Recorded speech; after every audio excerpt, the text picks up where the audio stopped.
Why Into the Spider-Verse? Why is Spider-Man the superhero who gets all these multiverse stories? Doctor Strange, totally get that. Thematically, it jives with exactly what he's got going on. The science, the chaos, the strangeness, fine, I get it. But with Spider-Man, is it just random? Could we have just as easily gotten an into the Iron Man verse, into the Batman verse, into the Hulk verse? For some reason, it seems like multiverse as a concept just works particularly well, specifically with this superhero, as evidenced by the soon-to-be 3-movie franchise, along with one of the Tom Holland movies, and we got 2 video games as well, and apparently 2 seasons of the animated series, and at least 30-ish volumes or issues of the comics from what I can see, and that's not even getting to all the memes. So I had been sitting on this question for 5 years since seeing the first Spider-Verse, and then along came Spider-Verse 2, and I was like, hey, maybe I'll get some answers, and I saw it, and nope. Instead, I just came away with even more questions. Like Spot, I didn't get at all, and why the 3 villains, and Miles and his parents' relationship was getting way more complex, and then his relationship with Gwen was getting even more complex, and even like the chai tea joke, what was that about? I had all these new questions going through my mind,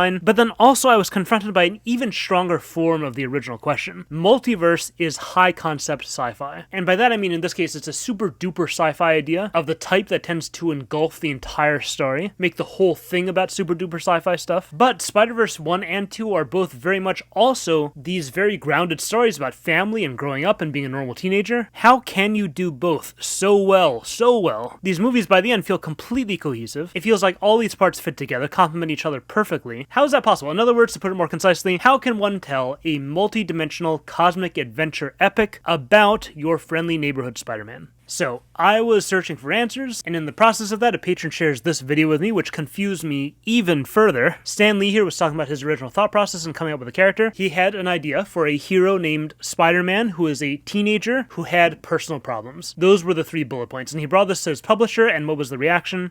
Stan, that is the worst idea I have ever heard. First of all, people hate spiders, so you can't call a hero Spider-Man. You want him to be a teenager? Teenagers can only be sidekicks. And you want him to have personal problems? Stan, don't you know what a superhero is? They don't have personal problems. So I heard this and I was like, okay, I feel even more in the dark now, but this is interesting. This seems like a fantastic starting point. And I'm not talking about what Stan is saying. Forget Stan. I want to know what the other guy's saying. I am so much more curious about why someone was convinced Spider-Man would not work. Someone, by the way, who isn't just some idiot. No, this guy Stan Lee is talking about, Martin Goodman, he started Marvel Comics. He was the head of the company when they made all their most iconic, successful characters, including Spider-Man. He disagreed at first, but then he changed his mind. This guy was smart. He definitely knew a thing or two about superheroes. So what in the world was he thinking? And even if he wasn't thinking at that moment, even if he was just reciting industry dogma, there must be a basis for that dogma. This is what people naturally thought to do with superheroes when the genre was invented. Superman was not conceived to be a 15-year-old boy. Batman wasn't written to be a 10-year-old heir to his family's millions. Wonder Woman is not a second grader. I know I'm getting younger than the original point about teenagers here. I'm saying when the genre was invented, why not do kid superheroes if kids are the demographic? If I'm writing children's books or middle grade, good chance I'm going to want to write kid protagonists so kids can relate. You know, Goodnight Moon is not about putting a 40-year-old billionaire to sleep. It's about a little baby rabbit kid. And you look at Japan, Japan totally gets this. Shonen is all young boy protagonists. You even go back to Astro Boy and it's Astro Boy. So there must be some logic, conscious or intuitive or instinctive, that made people think superheroes should be adults. And teens, if anything, should be sidekicks. What is that reasoning? This question seems to be essential in understanding Spider-Man, since being a teenager was a defining aspect of that character and seemingly a defining aspect of what heroes could be in this new silver age of the genre. Okay, so let me give the fake out answer. Most basic form of the answer is pretty simple, pretty straightforward. This golden age hero archetype that Goodman was describing, the Superman, the Batman, etc., is aspirational. The new silver age hero archetype that Stan Lee was inventing is relatable. And that sounds like a great answer, but it's ultimately unsatisfying, not good enough for me, because Stan Lee and Goodman must have had that exact conversation. Stan must have said to his boss, hey boss, teenagers want a character who's aspirational that they can also relate to. And then what does Goodman say back to him? Nuh-uh. No, there's definitely a deeper issue at the heart of this, a much more extensive discussion of what made these two superhero industry pioneers disagree completely. And this is where Across the Spider-Verse swooped in and taught me what a superhero is. So let's take a step back. Let me actually ask a more directed question than what is Spider-Man or what is a superhero. What fundamental human need is the superhero genre addressing? Meaning, what makes us crave stories like this? What what makes us crave characters like this. And I think you must say it's a fundamental human need, or at the very least a fundamental modern human need, just looking at the way it dominated the 20th century the way it did, and the way it's continuing to dominate even up until now. And what else must you say? What else must this human need be? I would say it also needs to be something that is felt strongly in childhood, but also is still present throughout all of life. Seems like kids were originally the target audience, but obviously you look around and you see people of all ages still enjoying this genre in mostly the same form. Okay, so let me propose an answer. What this entire genre comes down to, I think, is fear of annihilation. Not fear of death. You don't need a superhero to protect you from death. You need a fireman, maybe, a doctor, a nutritionist. No, fear of annihilation. Meaning fear that your existence is so meaningless, so powerless, so insignificant, so insubstantial that you essentially do not exist. That fear creates a need that is addressed by stories like this and characters like this. Okay, let me explain. Fear of annihilation, fear of non-existence, insubstantiality, individual meaninglessness. This is a universal fear. No matter who you are, no matter what you do or what you can do, non-existence is coming for you. But there are stages of how this fear expresses itself depending on the stage of life you are currently at. Meaning basically which particular threats of annihilation feel the most relevant to you will depend on what your life looks like at the time. So it starts with children. Children are powerless in almost every way, and they see their annihilation as this powerless causing them to be ignored by adults and excluded from their world. They are too small, they're too weak, they're too uneducated, they're too undeveloped in every way to do basically anything they see real people doing in the real world. And the only way into that world of adults, into the real world, is through your parents. No other adults care about you or notice you or think you're significant in any way, but your parents see you as worthy, they see you as full of potential, as worth loving, and they are willing to help you get there. They're going to teach you how to do stuff, to grow stronger, get smarter. They're going to give you everything you need in order to get into their world, in order to get to real existence. But there is a problem. The problem is that your parents seem kind of just as powerless and insignificant as you are. It's great that they love you and stuff, but if they're the ones who are supposed to help you achieve power and significance, it doesn't seem like this particular pair of lamos are really your best bet. And even more importantly, what they're telling you to do doesn't really seem like it's going to be worth it. Go to school, obey a bunch of stupid rules, never do anything even a little bit risky. How is that going to get you anywhere? And also this idea that they see potential in you. It kind of implies that right now you're kind of worthless. They don't support you, they support this person they want you to become, which makes you as you are right now feel even more insignificant, even more non-existent. And if they're not treating you like that as a failed version of future you, they're just seeing you as a straight up baby, which is equally not you. So what do? Well, hey, there are other adults. I see these other grown-ups around me who do seem to have power and significance. If I can manage to replicate the parent-child relationship with them, maybe they can get me to be what I really want to be. So you go off looking for surrogate parental figures who will guide you in ways that make a little more sense for where you want to go, and actually support you, not future doctor, lawyer, Harvard grad you. So that's where the child is at with this journey. And you can probably already see the superhero genre addressing exactly this form of fear of annihilation. This is the Golden Age hero archetype, not exclusive to the Golden Age, of course. We have the ultimate significant adult existence. This hero is everything we're not as children: strong, capable, famous, cool, beautiful, smart, rich, and most importantly, indispensable to the world. There can be no infantile fear that I'm so insignificant that I'm nothing if I am the one saving the universe every week. If everyone's existence is dependent on me, if I am the strongest, the fastest, the bravest, if I am the best. And all the significance is symbolized by the mask, the costume, the identity. This person is so separate from the average lame loser adult that it encompasses everything that they are, from their aesthetics to their face to their name. So this hero must be an adult. That is the whole point. It's daddy, it's mommy, and the place of the child in this is the onlooker. As the reader admiring the parent, that's fine, but what would be even greater is if we, the reader, were a little closer to the action. If that surrogate-parent relationship wasn't just a fantasy in our brains as we read, but part of the story. So that's how we get to the young psychic, who is you, young reader, the son, the daughter, the offspring. You are the one the hero sees potential in, but real potential. They trust you to do the dangerous stuff because that's how you will become them one day. And yeah, sure, you're not there yet, you're not strong enough yet, but you are on your way. You don't need to be strong or powerful or anything else because you're on the track. You are significant right now because daddy believes in you. That's why you got the mask, you got the costume, you got the name already. He's already welcomed you into this grown-up world you've yearned to be in this entire time. You have made it. You're there, you're real, you exist, and that is who we want the relatable character to be. So that is more or less where we are in the beginning of Spider-Verse 1. Miles Morales is this normal kid who, like any normal kid, isn't exactly thrilled with his current parental situation. His parents don't really want for him what he wants for himself. They don't allow him to be in the environment of growth that he thinks will get him to where he wants to be. They don't respect what he wants to be, especially his straight-laced, uber-responsible cop dad, who treats him as a disappointment or as a baby, as nothing. So Miles seeks out a surrogate parental figure, Uncle Aaron, who is as cool and as capable, etc. as Miles wants to be, who does see Miles for what he is now. He does see that potential, and he lets Miles Miles take risks to get to where Miles wants to be, perfect. And then so we get this arc of Miles choosing this father figure's guidance over that of his actual father, and then, once Miles gets bitten, and isn't just the artsy Brooklyn kid who wants to become the artsy Brooklyn adult, no, now he's the Spider kid who wants to become Spider-Man. At that point, we get Spider-Man as a surrogate father, Peter Parker. Strong, capable, famous, cool, etc. And we are definitely starting this new father-son relationship. Miles is going to become Spider-Man in training, it's going to be great, and then Spider-Man dies. And at that point, what would have been a mostly Golden Age superhero story begins to transform into a Silver Age superhero story. Although we had really already started sneakily telling a Silver Age story, which I'll explain in a moment. But main point, if the Golden Age hero archetype is addressing the childhood form of fear of annihilation, the Silver Age hero archetype addresses the adolescent form. Basically, teenagers have a big problem. As kids, they could excuse their imminent non-existence and exclusion from reality because of kid stuff. I'm a kid, I'm weak, I'm small, I'm stupid. But you just wait because that's about to change, and then you get older and it does change. You start to get stronger and you grow bigger and you get smarter, but adults still ignore you. They still box you out of their world. You still belong in school, safe and sound, but really just out of the way. And if they're not there, they're grounding you, they're telling you where you can and can't go, who you can and can't hang out with. You see this especially if you do have surrogate parents you're trying out, other mentors, older, wiser people who are getting too close to you. You better stay away from them, they're a bad influence. It is yet another doorway to the real world slammed in your face. So basically, I did everything on my grown-up checklist and it's not helping. I still don't belong. I'm still nothing. I still face annihilation. So that must mean it's not a problem about what I can and can't do.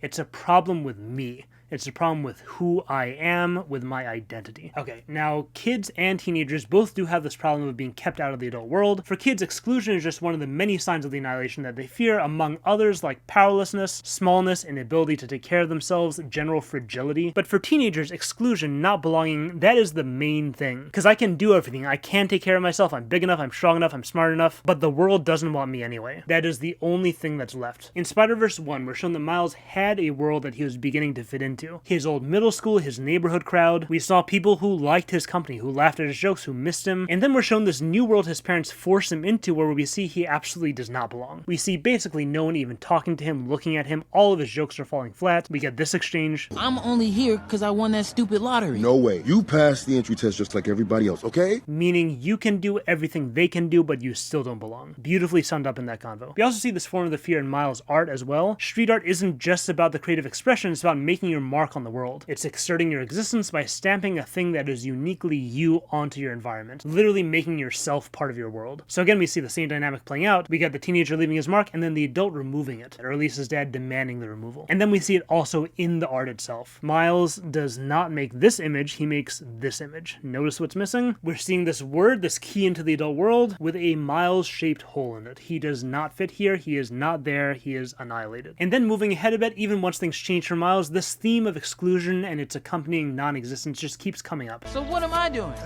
Step 7. You stay here. Your lookout. Very important. You stay in this dimension too long, your body's gonna disintegrate. The real Spider-Man couldn't even beat me. You're not. Miles? You're probably busy, so... No, I can talk. Can I return it if it doesn't fit? It always fits. Eventually.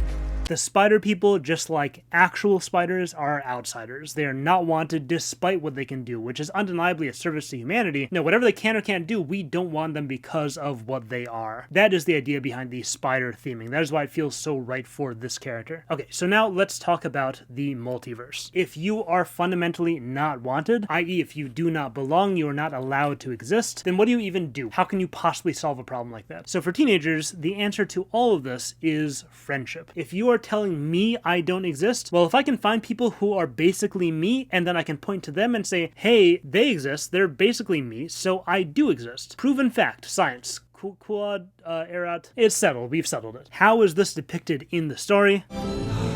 You're like me. So we reassure ourselves of our own existence by sort of externally bearing witness to our own existence. I thought I was the only one. You're like me. If I can see myself existing, I must exist. This pig is my evidence, Your Honor. And just on an emotional note here, there is a magic to this type of teenage friendship. When you're a kid, you play with your friends. They help you to be active because that's what kids want to do. Be active, make your mark on the world, exert the little power you have. But when you're a teenager, you hang out with your friends. You just want to spend time with them, be with them. And it feels so good to just be with them. To be with someone who's unusual like you, who's funny like you, who likes you for you, and sees things the exact same way you do. These moments of adolescence are truly magical. It's feeling special and validated and significant and real in a way you never have before. It's such a beautiful part of life. But the funny thing about this whole process is that you are trying to find people who are like you, which seems like it should be easy, except you're barely you yet, and you have no idea who you are, and they also have no idea who they are. So yeah, you're looking for you, and you're finding people who are like you in ways that are kind of superficial. They dress the same as you, they like the same music as you, the same TV show, or they're just as angry as you. And sometimes, yeah, these shared interests are a sign of something deeper, but sometimes you end up realizing just because they dress like me in some ways and act like me in some ways, maybe we have some shared life experience, despite that, I am really not like them at all. And that can be traumatic, because then you're alone again, and then once you're alone, right around the corner is that annihilation ready to pounce. Equally awkward is that, yes, you've advanced to adolescence, good job, you are no longer a kid, you're still kind of a kid in a lot of ways, that's the reality. Adolescence is a state of transition. Yeah, fine, you moved on to finding friends and peers instead of lame old parents for the most part, but not really though. Sometimes you really miss mom and dad, and you're just also so used to the parent-child dynamic. So a lot of the time teens try to find peers and end up finding parents by accident. Older brother, older sister figures, the kid who's a little older than you, a little more independent than you, who is like you, and there is kind of a seeing each other as equals thing. They're the one guiding you into the new identity. They lead and you follow. And in Spider-Verse, all the surrogate parents kind of partake of this. You have Uncle Aaron, who isn't completely just another dad. He is like Miles in a lot of ways, and he does see Miles as more of an equal, and same with Peter B. Parker. But I think the most explicit example of this by far is actually not with Miles at all. It's with Gwen in Spider-Verse 2. Spider-Verse 1, she's finding peers, she's finding people like her. Spider-Verse 2, that gap between her and her dad is widening, and that's when the search for peers kind of starts to become a search for parents. And we get this very explicit line. Will you adopt me? And then this motif just continues. And it's kind of with jokes and with the tone of Jess being very much Gwen's mom, telling her what to do, being the one she answers to, hovering literally. Okay, but then what happens with surrogate parent figures? And this is for the kid's journey or the teen's journey. What happens with these surrogate parents? It can go well if you're lucky, but it's essentially the same issue as what we just said with the teenage peers. These teenage friends, they're not you, and these parental figures, they're not really your parents. Add to that the fact that you kind of chose them when you were upset at your parents for being lame, so that doesn't really help you with making a good selection there. So you end up with these people who may be cool, they may be capable, they may be superficially what you want to be, but they probably don't share your values, and they probably don't love you. And even worse than that, they're going to do what parents do, but without the unconditional love. They're going to try to control you, mold you in ways you don't want to be molded. They're going to give you another checklist and tell you if you don't do these things, you cannot enter the adult world. You can't exist just like before. And that leaves you in an equally terrible place. You either do the stuff they want you to do, or you leave. And again, you're alone and traumatized. So, what is the upshot of all this? Kid, teen, friends, no friends, parents, whatever. There's only one way out of annihilation. Your parents can try, but they ultimately cannot get you there. They can't do it for you. You can try with your friends, but ultimately those people are not you and they have nothing to do with your existence. No. All this came from you seeing yourself as insignificant. The only way out of this is for you to see yourself as significant. The only way out is self-determination. Instead of pointing to someone else and saying, that person over there is me, I'm right there, I must exist because of them, you gotta point to yourself and say, this is me. I'm right here, I must exist because of me. Okay, so this is the idea or the journey of the Silver Age hero as Spider-Verse is telling it. Disclaimer, I could totally be mischaracterizing these ages. I'm not a comic book scholar, superhero scholar, anything like that, but for Spider-Verse, for this particular franchise, this is how they see that journey. So to sum up, we have this adolescent fear of annihilation, which expresses itself in the problem of exclusion from the world. Teenagers feel like they do not belong. They feel like the adult world treats them like they don't exist, and that gets that innate human fear of annihilation. And the adolescent solution to this is finding people who are like us, and then that naturally encounters problems that pushes us towards self-determination. So, Spider-Verse uses three main building blocks combined to take us on this journey. The first is the multiverse. We get the other me's that prove my existence. Story also gives us a little world of our own to fit into. The second block that Spider-Verse uses is the family story, which we can now understand much better. We can see how it blends so well with the multiverse story because it is the same story. It is not fitting into the world of your parents, the adult world, the real world, no matter what you do. I think, by the way, my favorite expression of this adult-child dynamic is the joke about calling parents by their first names. Miles' parents just outright refuse to stand on equal footing in that way with teenagers. Beautifully expressed, concise, efficient. Okay, and then thirdly, we haven't talked about this yet, but I've used it in the background clips, but we also have a great direction for our antagonist. Our villain should in some way be non-existent, and he is. Spot is a being literally made of holes in reality, because that is exactly what our protagonist fears, that is exactly what he sees as coming for him. Okay, so we got our building blocks. Is it time to start writing? If we had just this, will we be able to write Spider-Verse 2? No, I don't think so. I don't think you'll get very far with just the building blocks. And let me take the opportunity to say this here. I thought a lot about what I want to accomplish with this channel overall, and this, the stage I'm currently describing, this is, from what I've seen, the least addressed stage of the creative process. 99.9% of educational writing content I see is about everything up until now, and then what comes after this, I feel like I see almost nothing about that. Basically, we spend so much time talking about plot and characters and themes, going, conflict, that's what your story needs. Inciting incident, arcs, stories are about change, info dump bad. We know all this stuff, we know how to do the basics, but then it seems like there's all these shadowy layers of other stuff your story needs, to put it loosely, before you can get to great storytelling. And I don't know any of that stuff myself. That's what I am trying to learn. And my progress trying to learn these intermediate levels of writing, the next steps beyond the fundamentals, that is what I want this channel to be about. And hey, that is what the rest of this video is gonna be about. So if I would call this adolescent journey of identity as told through the superhero genre, if I call that the building blocks, I think the next steps involve selecting the appropriate materials for those building blocks. You cannot support a skyscraper with beams made of plywood. Your building blocks need to be made of the substance that you think will best suit the structure you intend to build. In other words, we talked about the what, it is time to discuss the how. You cannot just say, this is the journey, this symbolizes this external arc is really this internal arc. You need compelling layered devices to communicate this. You need a compelling story language. And by that I mean actual language, but also a visual language, a world-building language. You need motifs, you need recurring themes and beats, all of which need to be dynamic enough to express where the characters are along this journey. Dynamic meaning changeable, you can play with it, you can dial it back, crank it, reframe it, recolored, whatever you need. So I want to use a specific sequence to explore the how, or the hows. We will compare it to the other scenes, but we'll be anchored in this one sequence. And it is exactly the sequence you would expect. Let's do things differently this time. Start from the beginning. It is the intro. This whole series of scenes with Gwen, habit. It makes sense at the beginning of the movie isn't just to introduce you to the plot, it's to introduce you to the language of the movie as well. All these varying forms of expression that you'll see over and over again throughout the whole story. And it starts in the very first frames that we see. I'm not even talking about the movie yet. We see the logos, Sony, Columbia, Marvel, etc., all displayed in completely different forms, but still the same logo, which is something they also did in movie 1. Here we get the steady musical undercurrent in the background. This is telling us that all the different forms are a single entity. Great way of giving us our first taste or a reminder of what this is, setting the tone. Fine, very straightforward. Moving on, we talked about this a bit, but there's a reason this is first. This is the big one. We open with Gwen telling us about Miles. And he's not the only one. And he's not the only one. And he's not the only one. And he's not the only one. This is the first bit of story lingo we learn, probably the most important one for all the reasons we discussed. This is similarity language. This is adolescents seeking out peers they see themselves in, again similar to last movie's He's Like Me. Later with Gwen visiting Miles, beforehand we get this. Sometimes I just wish I wasn't the only one. And then while they're hanging out, You and me, we're the same. and then also we meet Miguel. We see dynamics here. My name is Miguel O'Hara.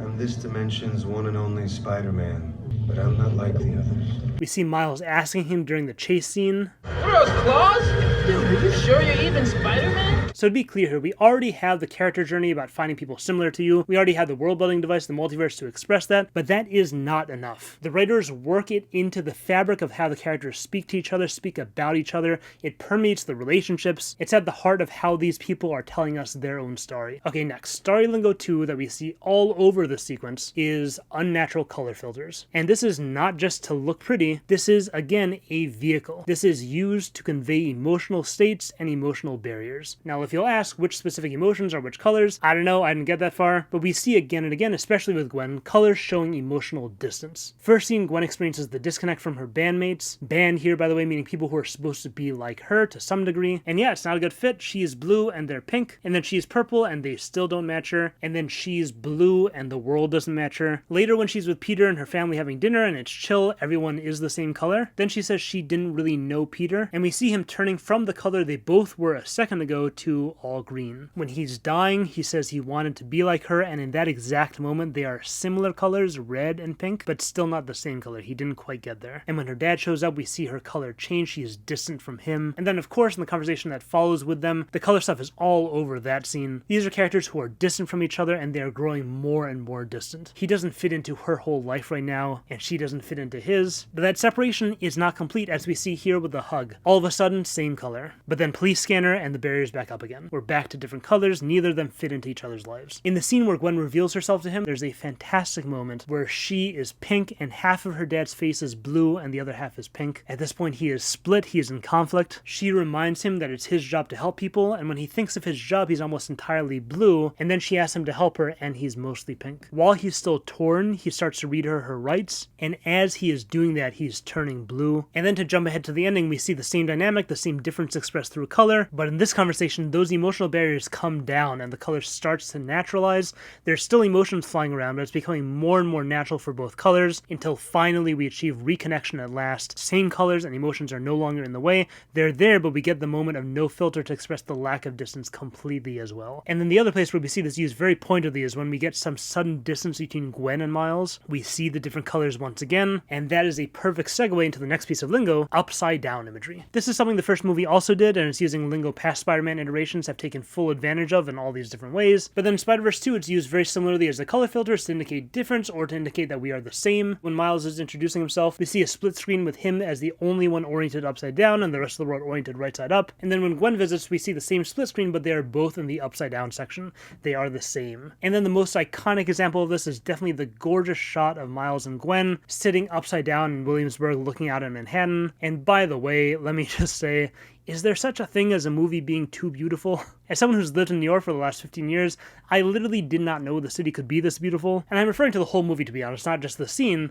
but oh my god, this scene. Jeez. Yeah. So anyway, the other scene that uses this lingo very loudly is visiting the headquarters. We enter Nueva York upside down, and then in the lobby, everyone is upside down. And then a variation on this past the lobby, everyone is all different directions and orientations. And this is indicating both that we're all alike, but also that this is a place where everyone is different and that is accepted. Which segues us once again, Starry Lingo 4, belonging language. Gwen doesn't belong in the band. Then, when fighting against Vulture, right before she teams up with Miguel and Jess, what do we see? We see band imagery, we see the drums flash in her mind, followed by the satisfyingly rhythmic fight where they're perfectly in sync, where she does belong. And then the end, of course, she finds a new band, she starts her new band. But back to the opening sequence, the loudest expression of this is Gwen literally no longer belonging in her world. Her dad is all she has left, she says, and then he turns on her, and she truly has no one. And in that moment, she literally is welcomed into another world where she does belong, a world of people like her. As the story goes on, we just see so many examples of this belonging language. It definitely becomes one of the most prominent of the story lingos. Miles' mom tells him that she doesn't want, quote, anyone at any of those fancy places to tell him that he doesn't belong there. Which is exactly what happens. Miles goes to a fancy place, and Miguel tells him, you don't belong here.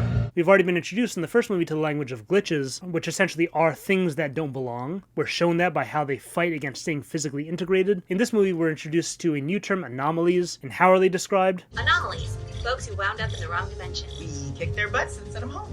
They're not very interesting. What? And according to Miguel, that's exactly what Miles is. Everywhere you go, you're an anomaly. You're the original anomaly. Another really interesting way we see the dynamics of this is redundancy. And here I'm talking about the chai tea joke. Miles goes to a place where, according to Gwen, he doesn't belong. You shouldn't be here, she says. Very explicit. And what does he find? Someone who makes the exact same jokes as him, this time at his expense. I love chai tea. What did you just say? Chai tea, chai means tea, bro. There is already Spider-Man in this universe, and because of that, Miles doesn't belong. Belonging language is also expressed through being grounded. You don't belong in the outside world. Or Gwen's version of being grounded, they turn her watch off. She is grounded by similarly being excluded from her world with Spider headquarters and all the rest of her Spider people, and left to be in a world that does not accept her. Another little one I thought was cool, very subtle, was this throwaway line Miles' dad says in his speech at the party. He's talking to his neighborhood about how he and Aaron grew up, and the way he describes that is this. You guys used to chase us out of your stores, and now, if you can believe it, it's my job to look out for you. Chase us out of your stores, i.e. we didn't belong. Now we're looking after you, i.e. now we belong. Now we are indispensable in the community. Okay, now final piece of lingo is, well, lingo. Communication. The story shows us if people are similar, if people are connecting, if they belong, using the tests of whether or not they can communicate. And most often we see this with children being unable to communicate with their parents. Again, a dynamic shown to us in this first scene with Gwen and her dad. She feels like she can't talk to him, like she can't be honest with him. We see that again with Miles at the party. They ask if he has something to say to them, and he can't say it, he can't talk to them. But the more interesting version of this is characters not speaking the same language, so to speak. Or literally also. Be in Spanish. What? But also in terms of slang. Hope I didn't ice your game, man. No one my age says those words in that order. And then also, like we said before, we see Gwen has her miscommunication with Miles' parents, calling them by their first names, which they hate. And then this all expands further in this too. Miles has this very uncomfortable experience of feeling like he doesn't belong in Mountbatten, and one person who makes him feel that way is his Indian counterpart, making him feel redundant and obsolete. And that is through, like we said, communication, not realizing what the word chai means. And then we get an even heavier dose of not belonging with Hobie, who speaks with so much slang that Miles just straight up says, "Do you understand this guy?" And probably the subtlest example of this is at the very end with Peter and Mayday. Peter is one of the story's good parents, and what book do we see him reading? How to Talk So Kids Will Listen, and Listen So Kids Will Talk. He doesn't want to have any barriers in his relationship with his kid. And we see that right before he goes back into action and Mayday suits up. What does he say to her? Don't tell mom. Okay, so that's it for all the major lingos used throughout the story, all introduced in some form or another in that first scene, or I should say the lingos that I picked up on. I'm sure there are a lot more. There's definitely stuff going on artistically and musically, which is way above my pay grade, but I'm certain that it's just as intricate and pervasive. There's one more thing that I glossed over, but I want to go back and fully explain now that we get how the story speaks to us. We talked about our villain, Spot, who is annihilation, who is non-existence. Important to acknowledge that even this they felt necessary to expand and express more vividly, more broadly, because this story has three antagonists. Spot is annihilation itself coming from Miles, and Miguel is also an annihilated form of Spider-Man coming from Miles, telling him he shouldn't exist, essentially trying to annihilate Miles' life by forcing him to accept the destruction of his world through the death of his father, and by forcing him to conform to lose his unique identity. And then also we have Dark Miles, 42 Miles, who is annihilated Miles. It's Miles if he did not have his Spidey identity. And he is also coming after Miles' life by, we don't really know yet, replacing him, trapping him in this world that doesn't know him, something like that. And then with these last two especially, we get the further expression of the non-existence with that dead look we see in the eyes of Miguel and of 42 Miles, like their respective annihilations just left them empty shells. And then this villain trifecta, or at least two parts of the trifecta, this threat of annihilation in these forms is exactly what pushes Miles to the brink and forces him to choose self-determination. He is caught between Miguel's spiritual annihilation and Spot's physical annihilation, and in that moment he declares that he exists in his own way because he wills it and for no other reason. Who are you? I'm Miles Morales. I'm Miles, not Spider-Man, not like everyone else. Now, oddly enough, it seems like there's a self-determination thing going on with Spot as well. He embraces annihilation and finds a form of self-determination in that. My holes aren't a curse!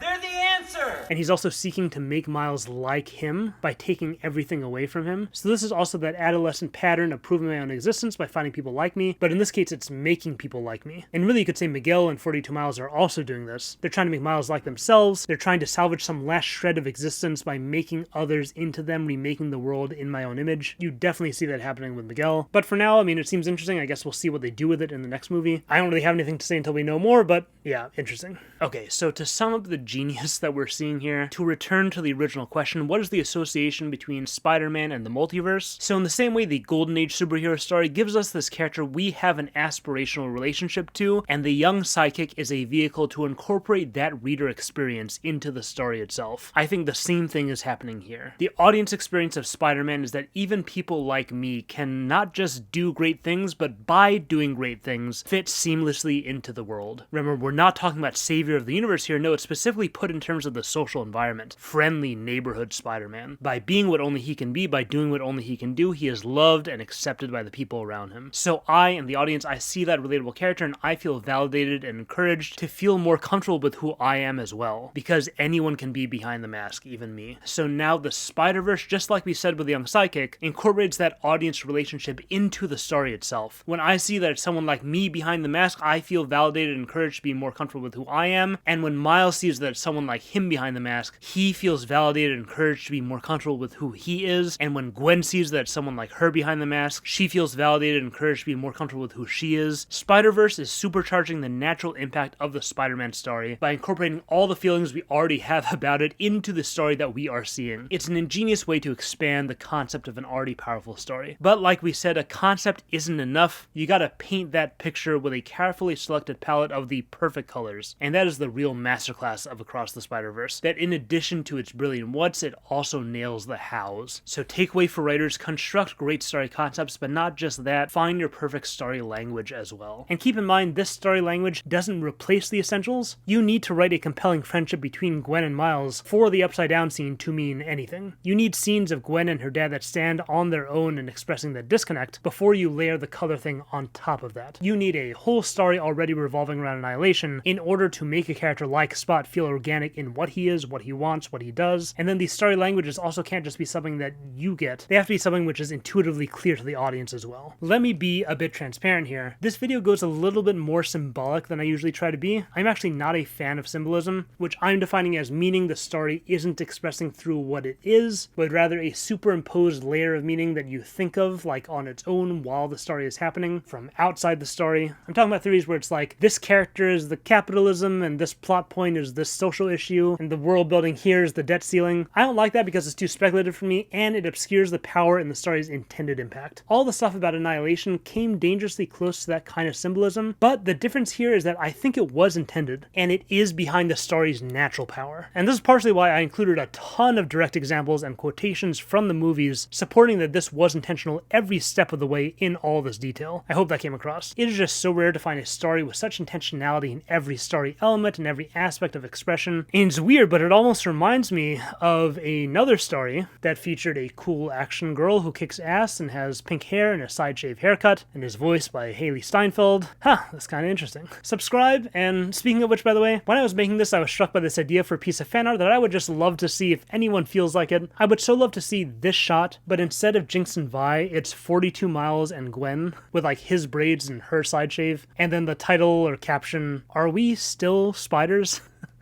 So if anyone is moved to make something like this, I would absolutely love to see it. Not enough that I'm like ready to commission it or anything. If no one's up for it, that's fine. But if you do make it, send it to me, tweet it to me. I'll retweet it and I'll probably use one as like my desktop background. Anyway, oh man, long video. I had to include all of it. I couldn't even break it into pieces. I tried, but it was just so unified. It was all about that one big idea. So yeah, it does feel very good to give this movie the attention it deserves because there's so much in this movie. It was so good. There's so many things that were just so solid about it. And also, let me tell you, it also feels great to finally understand Spider-Man, like, at all. I felt in the dark about this character for a long time. I got why people liked him, but I did not get why he was so beloved, why the character was so successful, so iconic, you know, GOAT status. But now I get it. I am more than a Spider-Man superfan now. I absolutely love it. So anyway, support the channel by subscribing or by joining the Patreon if you wish. A large part of the discussion that led to this video first happened on the Patreon server. So thanks also to everyone on there for that, and thanks also to a Sleepy Ginger for sharing that Stan Lee video. That is what opened up a lot of this to me. Any writers out there, anyone who loves fiction analysis, the Discord server has been incredible. Great discussions on there, people sharing their creative stuff, giving feedback, helping each other. It's been an absolute blast. If you're interested in that, consider joining. You don't have to. Shout outs to new high tier patron David Von Allman. Thank you so much to all the patrons for all the support, and hope everyone enjoyed this video. Thanks for watching.